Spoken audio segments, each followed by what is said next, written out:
Welcome back. Let's get back to the Polymega journal. So for today's video, I want to dive into the Geo CD compatibility of the Polymega.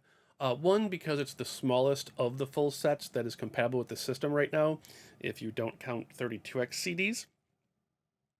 And um, I want to show you guys just how well everything works and how cool it is now that we have about 100 plus games in the system, along with similar PlayStation games and so forth. So as you can see, we're here on the home screen. Um, First and foremost is I want to walk through some of the cool little creative touches that they did in here. In the system management, you can actually name your storage contents. So clearly, this is the system storage. I've identified the internal SSD I installed in the first episode. This is actually a 2 terabyte drive that I bought for $50 at Best Buy. It was a Western Digital. I did the math. Literally, this will get 2 terabytes would get you the entire U.S. library of 1,284 games with like maybe 800 gigs to play around with. So it's more than enough for what I need it for. What's missing on the screen at the bottom would be the USB stick. And I've left that out intentionally because we'll get to that in a moment with the BIOS side loading as far as the Neo Geo is concerned. Also fun is now that I have so many games installed, you can start taking advantage of creating playlists. And as you can see up here, I have created my Neo Geo 6 slot for the 6 Neo Geo games I'm currently playing right now and really digging. If you guys have watched the palette cleansing episode on the PlayStation side of Game Rave TV, Mutation Nation and Ninja Commando are my Neo Geo palette cleansers. Oh my god, press X to win, or in this case, press A to win. And then obviously all my Capcom fighting games from the original Day One episode, because all these games don't require a season pass. But it's super fun. It's super cool. You can do whatever you want. You can do games from multiple systems, etc. It's really well done.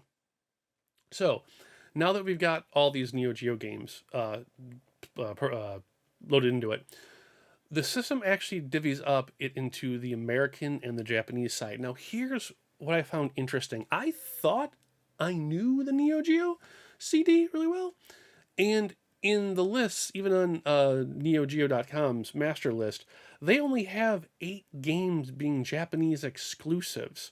So I was a little thrown off by how many appeared here. There's clearly more than 8. But I think it might have to do not so much where with the region it was released in, because I swear to you, I thought there was an English version of Kabuki Clash, but that might only be on the cartridge side and not the CD side. So this opened up my eyes. I thought this was really cool. But what makes it fun is you can tell that the database creators had a little bit of fun. So when you go into genre now, you can actually see everything sorted. They have listings for compilations. Fighting games are actually sorted between 2D and 3D. Other genres actually have 2D and 3D categories. But what cracked me up in prepping for this episode is if you scroll down, and I am in the wrong menu, in the American version. If you go to genre and scroll down, you'll see fighting 2D. Scroll a bit further and you'll get down to sports, and the sports are actually segmented out into baseball, basketball, etc. But then you get to football, soccer, and you notice something's missing. Football Frenzy isn't there. So I thought maybe I forgot to install it. And I scrolled up to check something else, and sure enough, Football Frenzy is officially part of the 2D fighting games. And in Polymega's defense, they're not wrong. So I thought that was actually pretty funny. Other than that, we are going to talk about the personality. So, and this is no, I'm not picking on anyone. I'm not attacking you guys, but you'll see a lot of people comment in this YouTube video and other things about how it's just an emulation machine and blah blah blah blah blah. One of the things I absolutely adore about the Polymega is its database. And it's just something you cannot get with other emulators. Now there are front ends you can download that scrape the data off websites and so forth, but having seen some of those and appreciated them, like I said, I'm not knocking them. There's just something about a curated playlist and database, and these guys clearly had fun.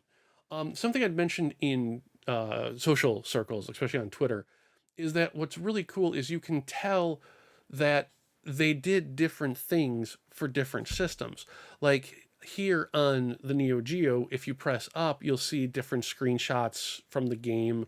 If you scroll down, going back to the database real quick, here below the game, you'll have publisher, developer, and what the genre is. Right from here, you can actually click onto the category and check out all the other games SNK has done in their database, including PlayStation, Sega CD, etc. You can choose by developer. Now, what's interesting is the only fault here, and it's not a bad thing, but it does explore the responsibility of accuracy and being wrong at the same time.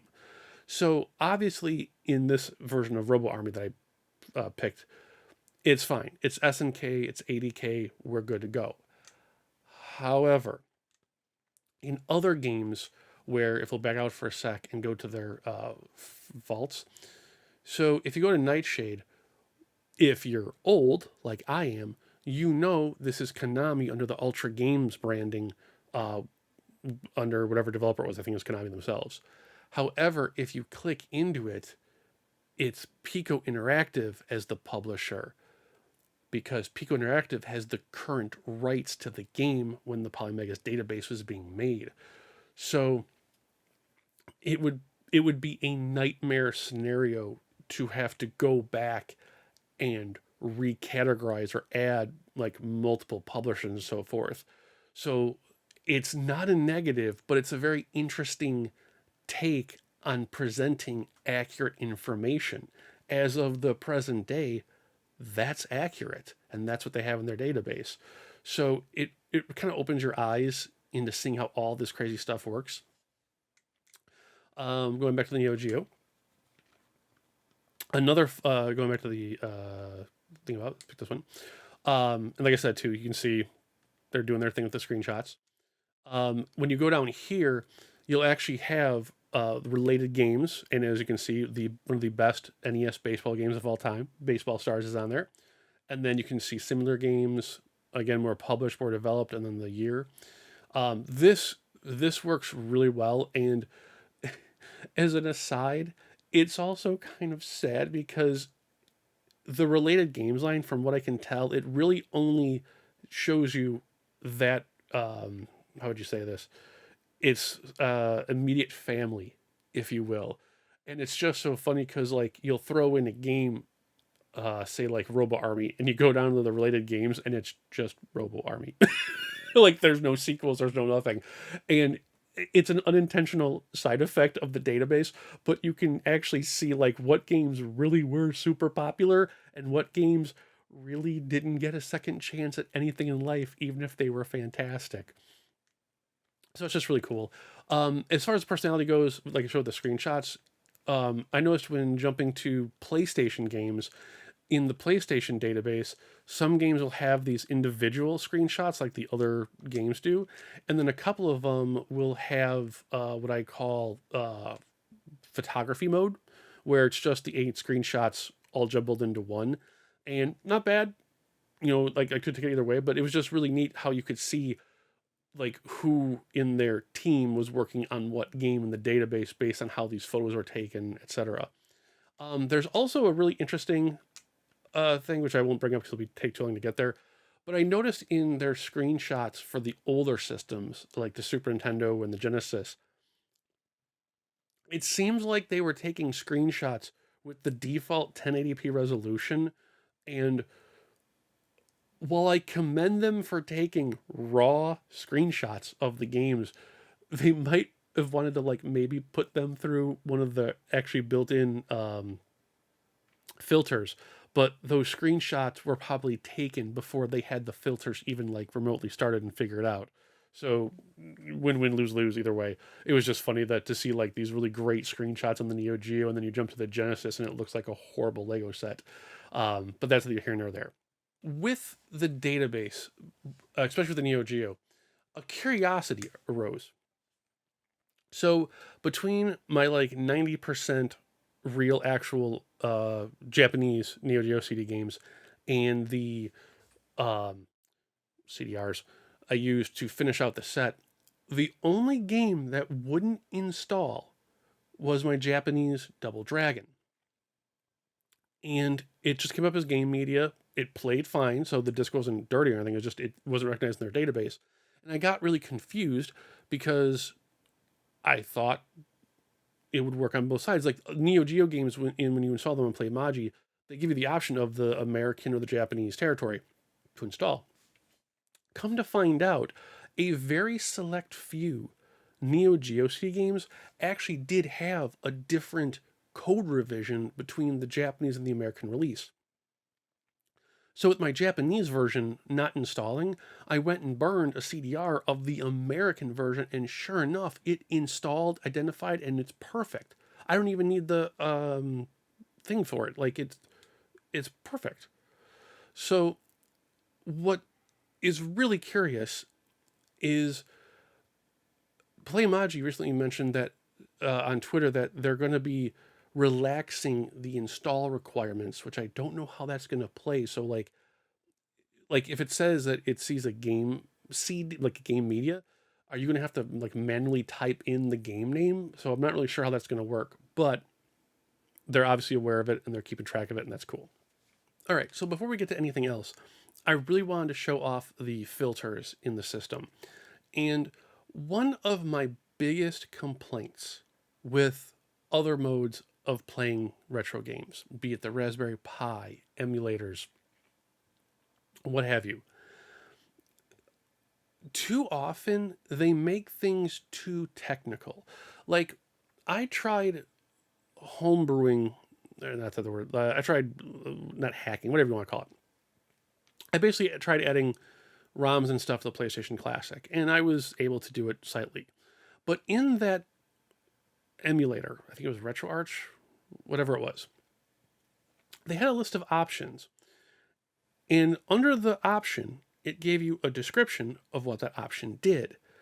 But I swear to you, despite the name of what the option was and it telling me what the option did, I still didn't know what that was or what it did because it was a technical issue that was beyond my pay grade. I am a consumer. I'm technically a hobbyist, but not when it comes to hardware. I don't know anything about that stuff. So it was super, super cool to see how Playmaji approached that problem with the Polymega. So as I said, when you first turn your system on, it's going to default to this 1080 HD 4.3 zoom. Rather than have all those crazy, stupid filters and techniques and blah, blah, blah, blah, here you just press up or down to change different video styles, and it will automatically add in the RGB or the curvature or even the composite tricks. And in going through these, let me tell you, I have discovered a love for 720 RGB. This particular guy right here. This is what I use for NVS mode, and then I press this up once again to get RGB plus curvature for home CD mode.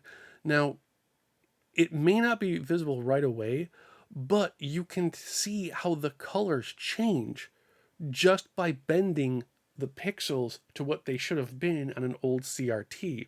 Look how much deeper and richer the colors get on the curvature. It's really cool to see.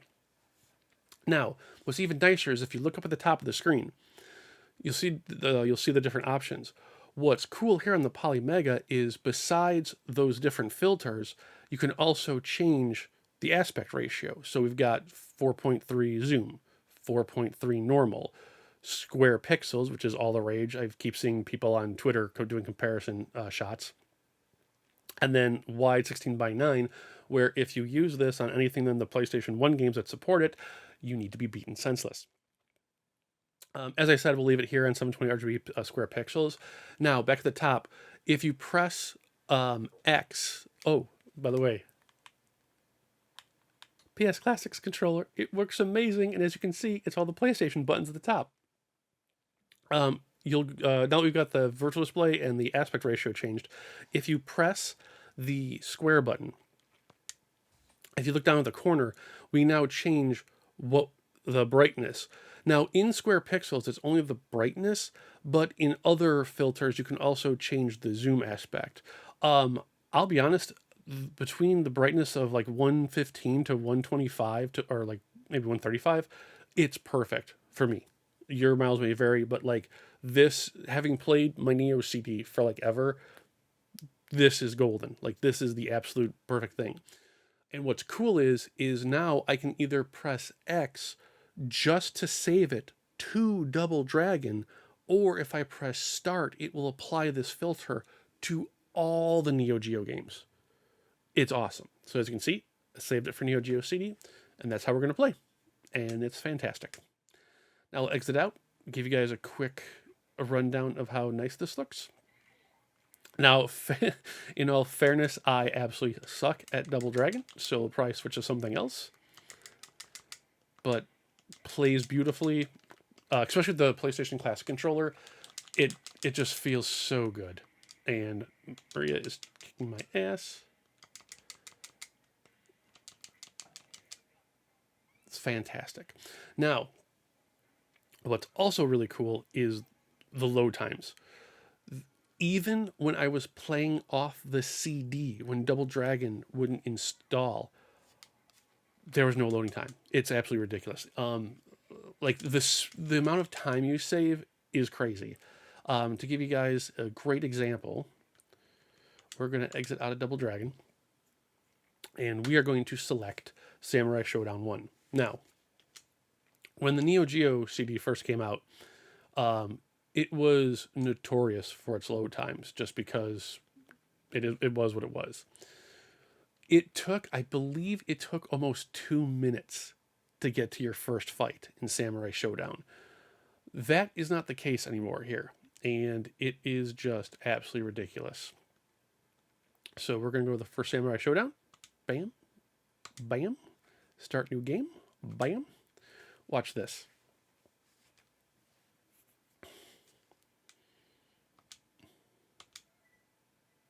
That's your load time. That's your load time. Oh, my Lord. It is absolutely fantastic. I posted this on Twitter when I was first running through stuff. Just in sampling the games as they were installing, I think I saved an hour of my life. It was absolutely beautiful. Now, what's funny too is obviously they'll work because it's built into the game, but some of the Neo Geo CD games were actually censored back in the day, and the programmer sheets still work. Like I believe it's in King of Fighters '95. You basically just switch the language to Japanese, change it back to English, and you're fine. But yeah, as you can tell, I am terrible at fighting games, but it just looks so good. And then to give you a better view, after I lose, we are going to change the display to the curvature. And now you can see the difference as if it were playing on an actual TV. And what's funny is it looks a little odd when you first do it, the actual curves of the TV screen, because of all the, for lack of a better term, the black bars around it. When I first did it, I was like, "Whoa, that's pretty stark." After like 20 minutes, it's like looking at an old TV screen. I threw NASCAR Rumble on here from the PlayStation to do the testing since I had played it so much in the last month, and aside from maybe just a little bit of saturation that could be used, it's like watching TV. It's absolutely brilliant. Now that you guys have an idea, let's back out of this for a second. Oh, also, if you're using a non-Polymega controller, since obviously this doesn't have the menu button, you just hit up and start, and you get back to the menu. So the big problem with the Polymega has nothing to do with the system's emulation or what have you. The big problem deals with this guy.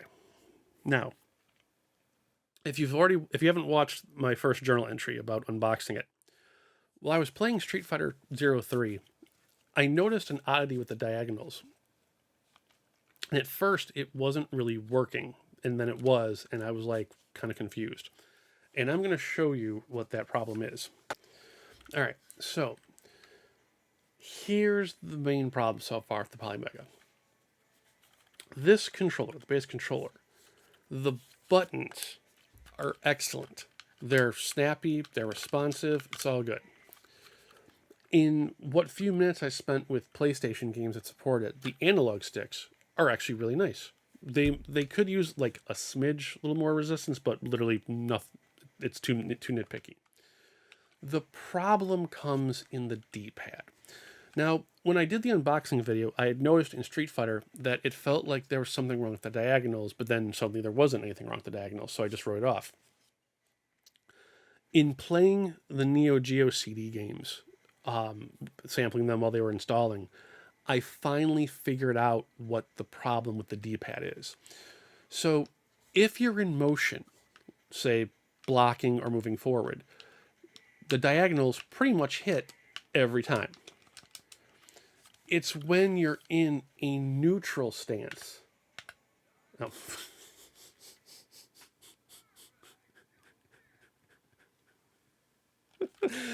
Oh, timing. I have it. This is funny.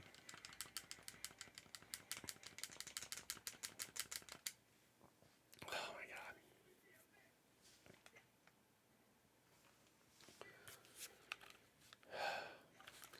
So, as you can see, I can jump up just fine, but trying to jump diagonal from a neutral standpoint, it's nothing. Like, it's the weirdest thing. But if I'm in motion, it's fine. Like, it's the weirdest thing. So I went to try the old 3DO fix, and if you have no idea what I'm talking about, the original 3DO controller for the original I think it's the FZ1, it had no diagonals, and one of the die-hard game fan writers realized if you took a screwdriver and you turned all the screws around where the D-pad was, loosened them by like a half turn, you got your diagonals back. So I figured I would try that just for the hell of it with this guy, and it's like mixed results. Like, it can be a little bit better, and it can be a little bit worse based on what game you're playing. Like the Sega controller, I wanted to open it and see what was inside, see if it was an easy fix. And there's something different about this controller. I got all 6 screws out, and it doesn't feel like there's one. Oh, maybe there is. There's a screw underneath the label. So maybe I will open that up off video and get back to you on that. So with the diagonal, like as a casual player, like technically I am, it's really not that big of a deal. But when it comes to the PlayStation games, 3D fighters like, or even Saturn, 3D fighters like Virtua Fighter, Tekken, and I believe Soul Blade actually have moves that require just a diagonal press, and they might not come out based on if you were standing still or not. So far, that's really the only knack, is just trying to figure out the diagonal issue on the D-pad. Now, obviously there are ways around it. You've got the PlayStation Classic controller. If you were one of the folks that got their total big bundles early, the fixed Sega controller and the TurboGrafx controller and the Super Nintendo controller would take care of all of that for your fighting games and play beautifully. So it's a repairable issue. As far as if it's repairable or not on this, we'll see. Because like I said, I did not realize there was going to be a screw underneath that little approval thing. So that aside, it's a win. Obviously, this is not a complete review. This is just going off of like Neo Geo CD type stuff. Now, what I want to say for the end is actually twofold. One, in messing around with the, as I said, this is a consumer product. In messing around with the hobbyist part of it, the ROMs and the patches, I am 1 for 3 in getting patches to work. I was able to patch Tobal 2 to display in English, but I think it's on my end. Playmagy has actually been testing out patches that people bring up and reporting back to them, and it appears both patches that I picked, I think one was for Castlevania Rondo of Blood on the PC Engine, and the other one I can't remember. I believe the way the patch is written, it's looking for a certain file size, and if what's in their database doesn't match, it won't work. But if you were to patch the CD outside, like patch it and then burn yourself a patched CD, throw that in, it won't be able to be installed, but you can play it right off the system, so that's cool. But the reason I have this is this actually has a BIOS setup, and I discovered that the Neo Geo's incompatibility list from Polymega's original posting has a lot more games playable now because of it. So check this out. Actually, we are going to first do this because I need to have the USB slot open and I don't want to destroy the setup I have with the USB hub. There you go. So we're going to unplug you.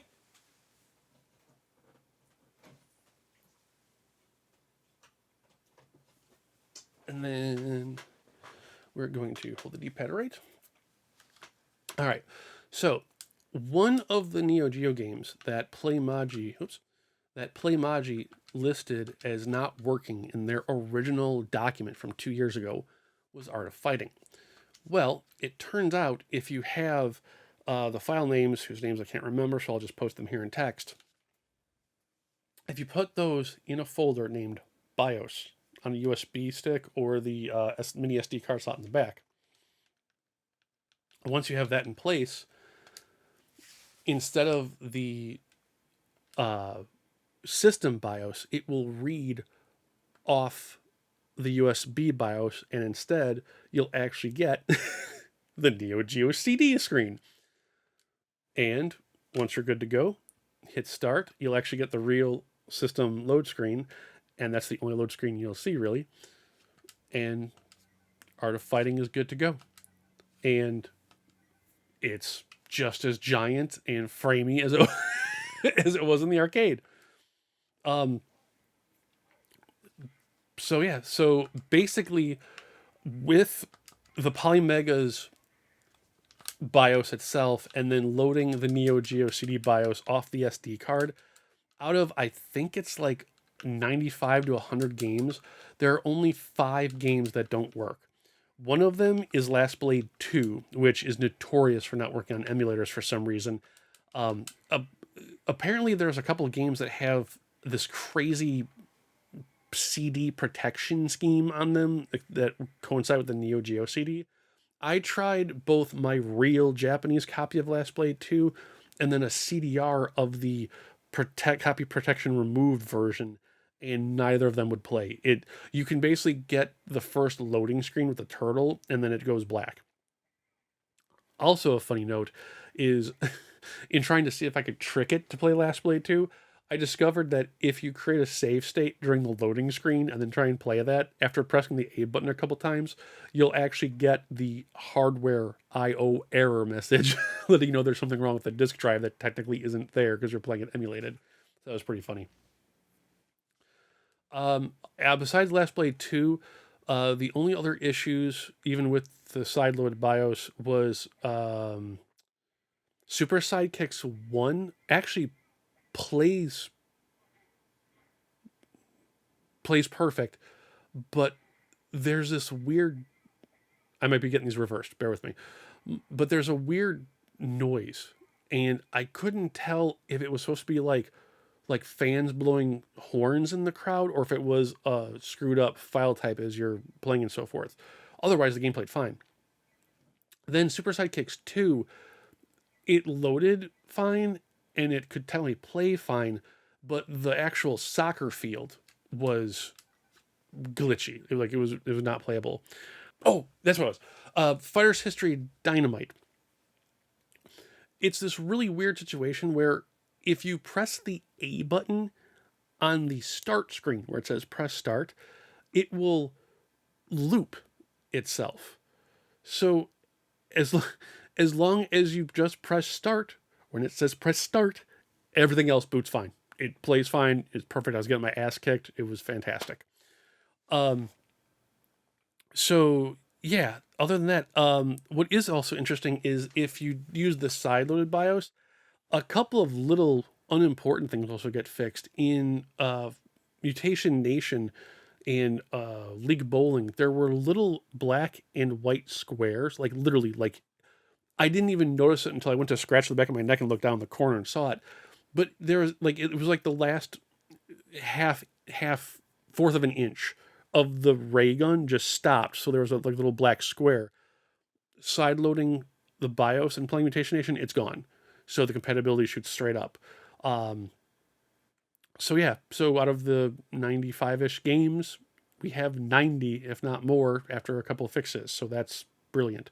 Um, Loading them, installing them did not take long at all. In fact, what's funny is anything that's like 10 gigs, Jesus, 10 megs or less is almost instant. Bust a Move, which is Puzzle Bobble, is a 3 meg CD game. I threw the disc in, I grabbed the controller, and I hit install. My thumb hadn't completely gotten off the button, and it was done. So when the cartridge modules come, there's not even going to be a need to like take your hand off the cart. It's going to be cart in, copy, done, pull out, and repeat. Like it'll go by super quick. Um, to do all the Neo Geo CD games, I think it took me like 12 total hours over the course of 3 or 4 nights. But like I said, I was playing them while they were installing, so I was enjoying my time. Like it's not a bad thing.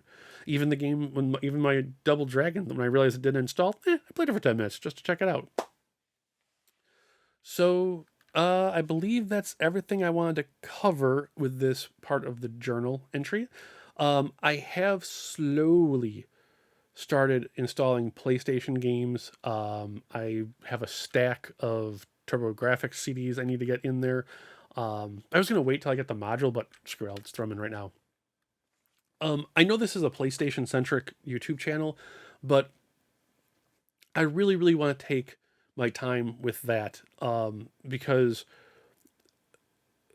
one, there's a shit ton of games. Two, even though they took it down because I'm sure it's a billion years out of date now, but I was able to source Playmagi's original compatibility list. And in the first few games I tried, the games they said didn't work under their BIOS didn't work. I mean, they would play, but like there were issues like in 007, The World Is Not Enough. It loaded fine. I'm like, okay, cool. You talk to the secretary, and then you take that step over to where the guard is, and you realize the secretary's texture is strapped onto all the guards. So it's just a bunch of secretaries running around shooting you. Um, and then, funny enough, they said that Tomorrow Never Dies was fully compatible. That I got to boot under their BIOS, but the camera is stuck inside Bond looking down, so it's unplayable.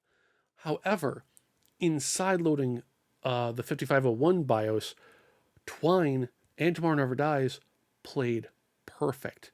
And they look fan freaking tastic in that 720 RGB curvature. Like it looks gorgeous. What's interesting is even though Polymega said Tomorrow Never Dies should work, Tomorrow Never Dies is on the PS2 incompatibility list. So what I need to do is line up all the incompatibility lists between Playmagi's BIOS, PS2, PS, and PS3, and cross-reference them with and without the BIOS, and we can see what the real compatibility rate of the Polymega is right now with side loading combined. That, and as a voice of the PlayStation, I feel it necessary to take that slow and do it correctly and give you guys the info you need. Where things with like Neo Geo and the TurboGrafx, it's more fun. Like I can say, hey, it works, it's cool, we're good to go. But yeah, and that is this journal entry. I hope you guys appreciate it. I'm gonna leave you with a 5-minute play I wrote, and I performed it myself. I wrote it myself, and I hope you guys get a kick out of it. It's simple. It's called How a Console Purist Became an Emulation Enthusiast in 5 minutes. Take care, guys. I'll see you next time.